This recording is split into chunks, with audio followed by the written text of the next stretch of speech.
The winter 2024 anime season is upon us, and while yes, we still have some carryovers from the previous season that are pretty much still the heaviest hitters, things like Frieren, Apothecary Diary, Undead Unluck, it is time for them to make way for the new titles that are eagerly seeking to gain your approval. We have the 8-year-old girl who's hunted down by her village only to become a garbage disposal company. Elise and Riche are fighting over who can die the most times and reincarnate. Sailor Moon gets lewd, a show to show you how to cook a mean plate armor. Pokemon with waifus, gotta catch 'em all. In Another World with my midlife crisis. How to play Simon Says with a killer statue. Nanahoshi power levels in a crappy Otome game. Hot Gyarus in cold climates. Yuri witch kissing. Saber divulges the queen's shoe size for snacks. A 40-year-old yells at a bunch of cute fantasy girls until they finally decide to wear their birthday suits. There's hot injection scenes in the next copy pasta of Super Sentai. An emotionless protagonist deletes everyone from his class, as well as cute cat girls. The most adorable version of Noah's Ark is being adapted. Kiss X Sis meets School Rumble. And my gosh, the thirsty anime fans are winning.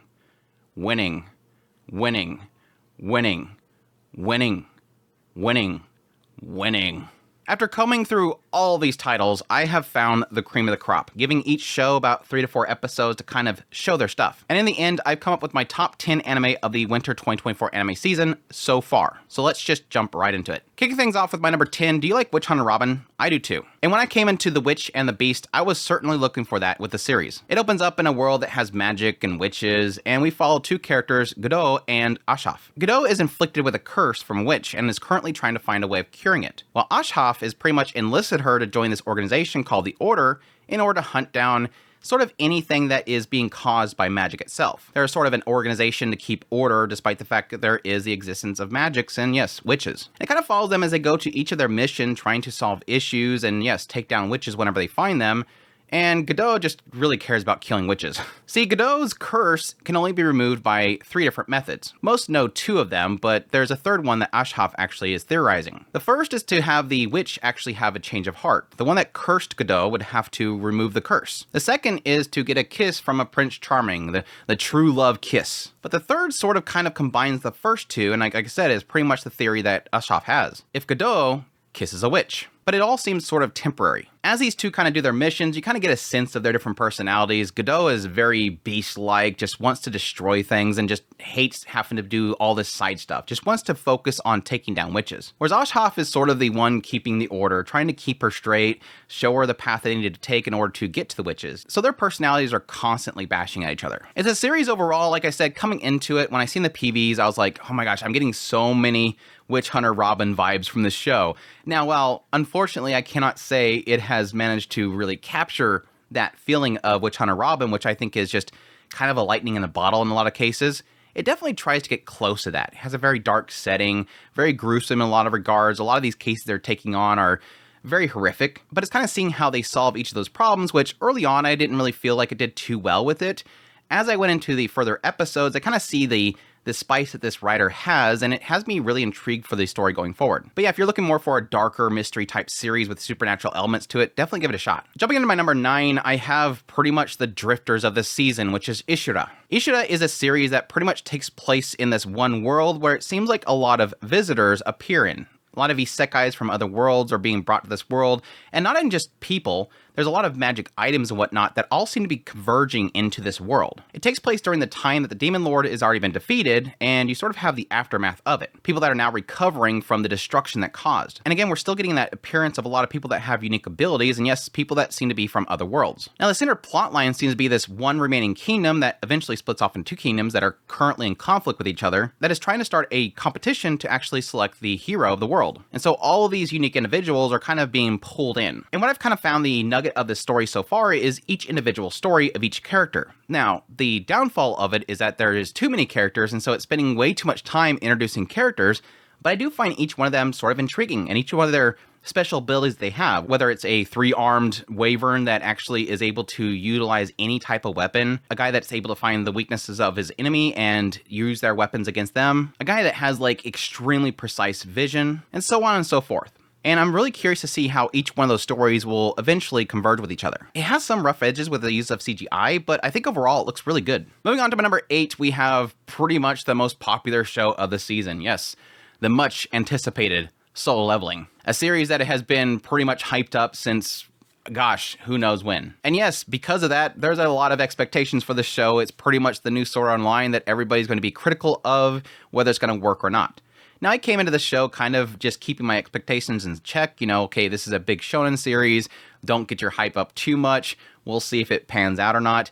And I think overall, it has been doing a really good job so far. It stars the guy that has been deemed by humanity as the weakest hunter of humanity. And he's a hunter within this organization that all go inside of these portals that have suddenly appeared in the world. These are dungeons where people go in, defeat the boss, and then the portal itself will close. If they don't defeat it within a certain amount of time, they will have a dungeon break where the monsters will start to leave the portal and go into the human world. There's this emphasis on the idea that those that awaken to become hunters, which essentially is where people become awakened and they have special abilities, they're limited to whatever they awaken to. Whereas Sung, after this really terrible incident, ends up actually becoming a player in this sort of game that these statues were having. Becoming this player allows him to pretty much tap into the ability to level up, and that is seemingly making him stronger. So far, I think the thing that I enjoy most is the fact that Sung seems like a decent guy. He's a very weak individual that has experienced a lot of hardships because of how weak he was. Now he's given the chance to actually get stronger, and you kind of see that drive within him to push and push despite the fact that there is fears of, yes, dying. Visually, it's been doing really fantastic. It's got Sawano Hiroyuki music in there, which I absolutely adore, and it's been panning out to be a really solid series so far, so I'm looking forward to more. For my number 7, I have a show that really shouldn't work for me. As a self-proclaimed hater of foodie-type shows, yes, we have Delicious in Dungeon, or Dungeon Meshi, a series that is about essentially eating in a dungeon. This is a series that opens up with this party being attacked by a dragon. One of their members ends up teleporting them out before they all die, and the team is trying to get back down in there in order to hopefully recover the body from within the dragon. But they don't have any money, so the leader, Laos, decides to offer the opportunity for them to essentially eat the monsters in the dungeon as they go down the dungeon. So this kind of turns into this whole thing where as they're traveling, they're kind of picking out different creatures and monsters and plants within the dungeon itself and figuring out how to cook it in a way that it's tasty. Very quickly, they're met by Senshi, who is a guy that seems like he's very experienced in cooking pretty much everything in a dungeon. Now, yes, like I said, I don't like foodie shows. I really don't like them. I hate that whole process of seeing somebody chopping up stuff and talking about how it's cooked, especially when it comes to them essentially replacing normal foods with things that look like that food in the dungeon itself. But what I've really gravitated to this show for is kind of the trigger flair and the reactions of the characters and their personalities themselves. There's a lot more story in this series than I was thinking it was going to have. I mean, this is a lot about each of these individuals and what they've experienced in the past. A good example is Chilchuck, which is their thief character, the one that checks all the traps and, undoes the traps, finds hidden doors, and seeing like the struggles that he has over his responsibility. Yes, technically, if he doesn't remove a trap well enough, it can end up with everybody dead. So their lives are kind of in his hands. There's also the whole story with the orcs later on, and this idea of the, prejudice that the different kinds have to each other and the past that ultimately turns into revenge begats revenge begats revenge. All culminating to this idea of coming together and realizing that difference between the two of them and meeting in the middle to food. And yes, a lot of my love of the series is really in Marcel.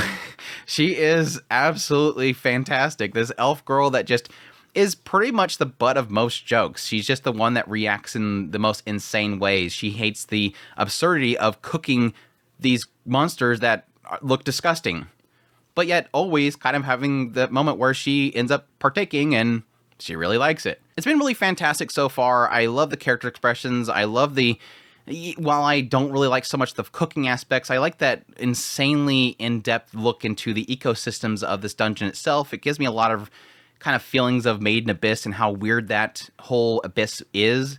But this is kind of taking it into sort of a cooking route. Kind of shows how much thought this mangaka has put into the world they've kind of created. But I've really been enjoying it. It's a lot of fun. The comedy and the goofiness of the characters really been keeping me going despite the fact that I want to hit forward every time they start cooking something.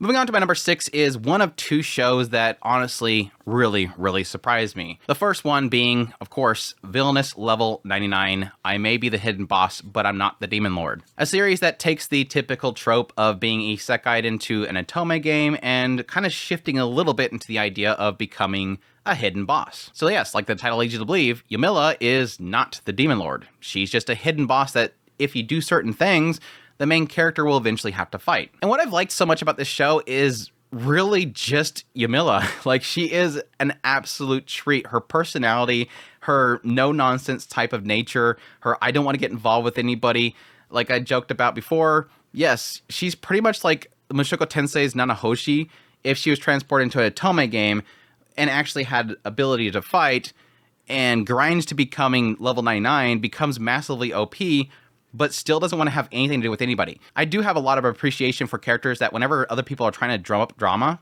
she just kind of goes, I don't care. A good example being like the prince coming up with the principal and having this ability to ban her from the school itself. And he's like, I got you now. And she's just literally like, okay, cool, what kingdom can I go to? Like, she doesn't give any Fs. She just wants to get out of there. She's a lot of fun. I love her meeting with the queen where she's like, marry our son. And she's like, no. Oh, wait, that was a little bit too blunt.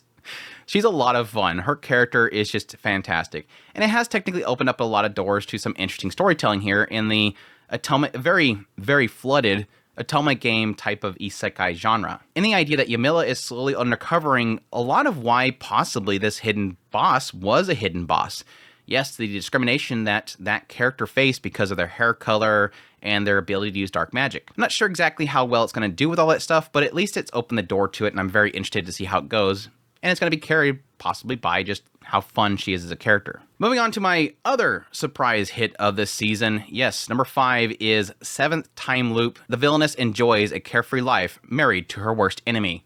This show had a really interesting and fun introduction. This is a series that opens up as not really technically an Otome game, but it's very Otome game-like, and the idea that you have the prince shows up in front of this ballroom and says to everybody all the crimes that Riche has done and that he's breaking off his marriage to her. Yes, he's found another loved one, and that loved one has stirred up a lot of rumors about her in order to get rid of her. But that all aside, the story here is that Riche will then at this point, being rejected, run off and become a merchant. And she really enjoys that merchant life, but then dies during a war, and it resets right back to the point where the prince is telling her that she has all these crimes. And every single one of these loops, she does something different.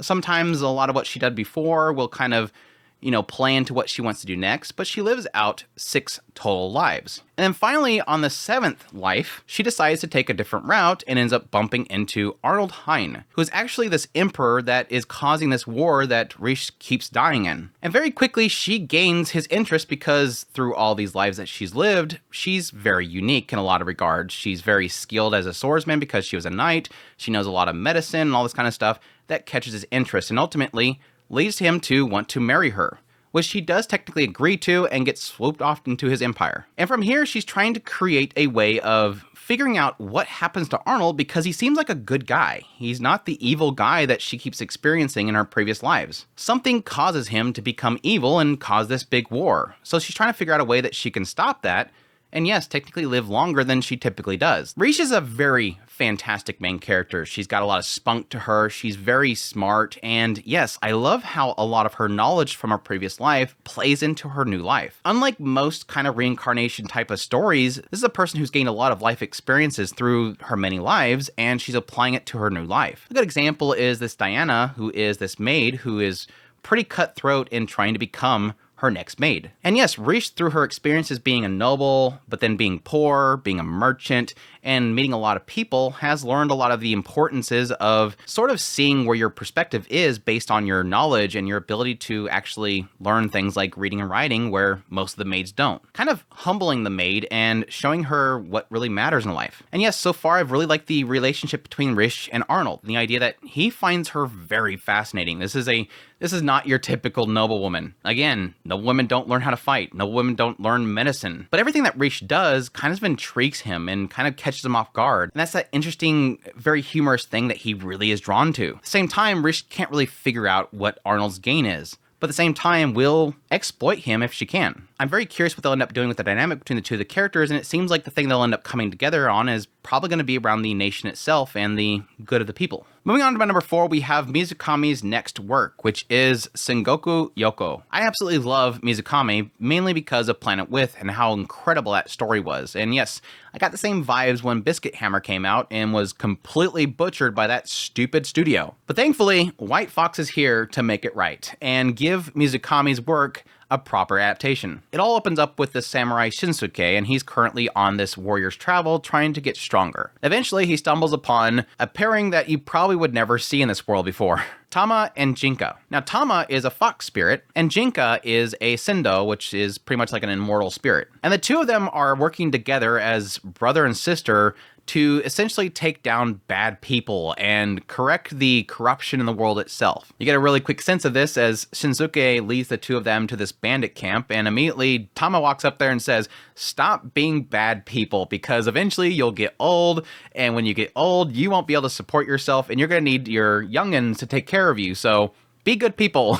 Which, of course, doesn't work. Now, the special thing about Tama and Jinka, besides the fact that they're, a Sendo and a Yoko, is that Jinka was trained by this legendary warrior. And he has learned the ability to essentially do this spirit pact with Tama. And what that allows him to do is essentially take the Yoko, the spirit ability of Tama, out of her and apply it to himself, thus making him incredibly strong. And they use this in order to take down the bad people, all the while Shinsuke is desperately trying to follow them in order to get stronger. Eventually they end up running into this girl who was experimented upon by these monks to essentially do that same effect of combining that power with a person. And so after saving her, they decide to take down the entire monk organization. There seems to be a lot of emphasis on Tama and Jinka's journey and the idea that they are in this kind of middle area between the spirits and the people themselves, and that kind of conflict that happens between the two of them, sort of being a mediator while taking down the side that is doing wrong. Now, I will admit, despite the fact that this is my fourth place of this entire listing,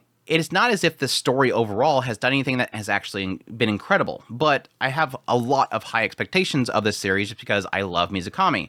Plus, you have a lot of passion in the team that's working on this project. It seems like they really do love Mizukami's work, and they want to give it a proper adaptation. Seemingly a full adaptation, as this will be going for 3 total cores. And I'm completely along with the ride. Visually, it looks fantastic so far. I really like the style of it. And my gosh, the OP. Gosh, I love the OP so much. I love the OP so much. Moving on to my number 3, I have essentially the joke that I keep making. A silent voice, shoujo style. A sign of affection. Now, yes, jokes aside, this is not a silent voice, because the silent voice was a lot about, yes, a deaf girl, but that was more about bullying and essentially redemption, whereas A Sign of Affection is about romance. It is fully, so far, all about romance, and I love every single minute of it. A lot of that has to do with, of course, loving Yuki as a character, who is the main character, which is, yes, deaf. The story pretty much opens up in the idea that Yuki eventually bumps into this guy, Nagi, and Nagi is a guy that likes to travel a lot. And Yuki, as we see from her past, is somebody that is wanting to seek out the world because most of her life was spent in this school pretty much designed around deaf people, and she wanted the entire time when she was in that school to go out and meet the world. Eventually going to college and meeting a lot of people there. She's excited about seeing the outside world, and Nagi is sort of showing her the ability to kind of see that. At some point, they kind of get to know each other, and eventually she says, "Please show me the world." And in return, he says, "Let me into your world," which excites her a lot because it seems like this is somebody that she can see as being somebody that she's in love with. There's this other story plot that's coming into the whole picture, which is sort of the opposite of Nagi, and is sort of the intriguing part about it, even though it is the side of it that I'm sort of afraid of currently. And that is Oshi, who is somebody that has known Yuki ever since she was younger. Now, Oshi, unlike Nagi, is somebody that doesn't want her to see the outside world, wants to keep her kind of in a safe location, boxed up, not in this outside world that's dangerous for people that, yes, cannot hear. It's got a lot of sense of discovery in Yuki and that excitement that she has for seeing other people and meeting people, and yes, the insecurities that she might have in being afflicted with being deaf. A lot of those assumptions in people, explaining to other people her situation and that divide that ultimately is created between the two of them. And yes, Nagi and his ability to sort of break that barrier and kind of bridge that gap that she kind of sees in a lot of other people. It's been doing a fantastic job of portraying the story so far, and I'm really excited to see where it goes from here. And yes, like I said, seeing Yuki geek out like a goofy little girl is just so addicting. I just love her character. She's super cute. Moving on to my number 2. To all the folks out there that are new to this channel, welcome by the way, it is time to get weird because this is Andrew's channel and he likes things that are extremely controversial and likes to throw things in people's faces. And what better show to do that than gushing over magical girls? Yes, I love gushing over magical girls for so many reasons, and I'm ready to explain it to y'all. Gushing over magical girls opens up with Utena, who really, really, really loves magical girls. Yes, in this world, there's this evil organization. They're trying to take over the world, and the magical girls have shown up to fight off that evil organization. And the entire time, Utena is down there buying all the merch for these girls and just loves watching them battle. Well, eventually she's confronted by a mascot who tells her, "You want to become a magical girl too?" And she's like, "Wait, what?" And he turns her into a magical girl. Not really. Turns her into a villain with a really revealing outfit, and she's like, "No, wait, stop. This is not what I wanted." It's like, "No, you could be with the magic girls all you want now because you're the villain." Well, the mascot ends up kind of blackmailing her into having to fight the magical girls by, essentially threatening that he'll post a video of her transforming to social media and completely ruin her life. And what happens is during all these encounters that Utena has with the magical girls and taking them down, she realizes that she's enjoying putting them through pain. Yes, it's sort of like a Dom thing where she traps them and slaps them with her whip or, does different BDSM type of things to them. And she quickly is struggling over the idea that, wait, this is not what I want to do with the magical girls. I love the magical girls. And eventually realizing it, no, she didn't love the magical girls. She loved watching them fight because she loves seeing the pain and all the different expressions that they have. And so that's kind of what it turns into going forward. Let's be all honest here. The reason why this show exists and the story exists is because of the BDSM and the ecchi and stuff like that. But our lining here is the stuff that I actually like. I love that there's a few other elements to add to it, like the birth of a villain. This is essentially playing out Utena as she has this descent into madness, and I like how it's doing that so far.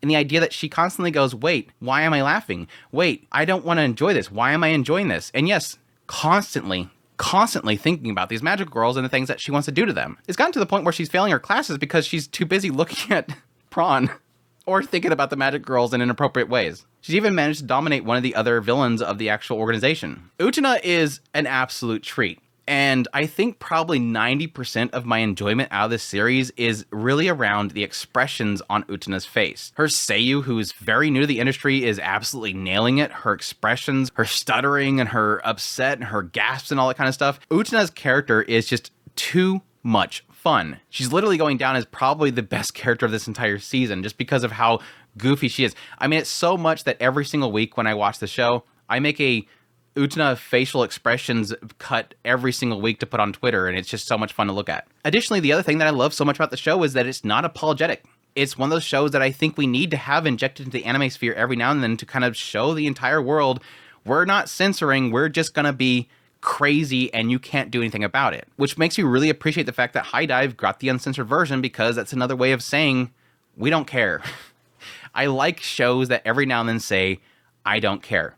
This is animation. This isn't reality. Let's just do what the hell we want to do. It's a lot of fun. I love Utena's character, and I just cannot wait for more. It's just laughs through and through. Which gets me down to my number one, because honestly, Gushing was fighting for number one. It really was. But there is another show that I think is honestly standing out from all the other shows as a very refreshing and possibly a massive, massive gem of the season that I look forward to every single week. Yes, that's The Weakest Tamer Began a Journey to Pick Up Trash. This is a story that opens up with Famicia at the age of 8, who is being chased down by her village. There's even bounties being put out on her, dead or alive. That was because at the age of 5, everybody in this world is given a skill and a ranking to go along with it. Things like Carpenter with a 3-star. But Famicia was given Tamer, but no rank. She's a no star, and this is seen as, at least based on the village elder, as something that cannot exist in this world. That she needs to be hunted down because her existence will actually harm the village. Well, thankfully, at some point, Famicia actually met a fortune teller before she was kicked out. And this fortune teller bestowed upon her a lot of information, a lot of knowledge, and how to survive. And so Famicia pretty much uses that knowledge to pretty much scrounge for her own livings. Eventually decides to change her name to Ivy, get rid of her hair, kind of disguise herself as a boy so that she'll be able to survive better. And eventually she comes across a little slime that is the weakest slime in existence. This slime that only lasts for an entire day before it dies. And because the slime actually survived, she assumed that it was a lie, and that the lie was also being told about her ability to tame something, which she tries and she succeeds. Thus, Ivy travels with this little slime all the way to the royal capital where the fortune teller told her to go. It's a really tragic but heartwarming story so far. Yes, this idea of this 8-year-old being kicked out of her village. Not only that, being hunted down, that they're going to kill her. Her struggles with even trusting other people. I mean, she goes to another village and she's afraid those people will turn her in as well. Her ability to trust anybody has been completely destroyed. All the while, it seems like there's something that constantly keeps her going and keeps her pushing and striving to survive. There's also some sprinkles of unique elements within this world itself, and the idea that, yes, technically, Ivy has memories in her head of a previous self, somebody that has lived a previous life before her. And while it's not Ivy herself, it is another existence within her mind that every now and then talks to her. The oddity, though, is that we never get that vocalized. It's just her responding to whatever this self inside of her head is talking about. Now, as to the usefulness or how that's going to apply to the story so far is yet to be seen.